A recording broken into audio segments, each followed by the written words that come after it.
jo segueixo jugant aquí a Maristes, a Badalona, a l'equip de bàsquet d'aquí, i tinc companys que juguen amb mi, que també són treballadors de l'escola, i veure com els nens petits venen a veure els partits, o si te'ls trobes pel carrer, et diuen coses, et paren, no? Aquesta sensació de família, doncs penso que és algo molt bonic i que s'ha de viure per poder entendre la sensació que tens de que no formes part d'una parcel·la única, sinó que ets part d'un tot, no? I que tothom està relacionat i tothom té aquesta bona relació i aquest ambient de família que parlava.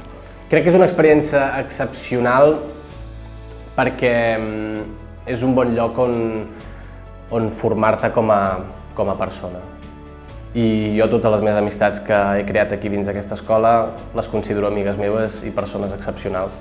Per tant, pel que fa a Maristes Igualada, ha creat persones excepcionals, per tant em sembla suficientment bona experiència per compartir-la i recomanar-la.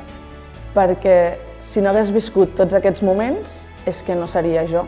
Llavors és algo excepcional haver-ho viscut que t'ha marcat tot el futur i cada petit moment que he compartit amb gent de Maristes i que m'ha pogut donar a conèixer gent i que em coneguin a mi m'ha fet qui soc. Llavors és excepcional haver viscut això, sense això no hagués passat res.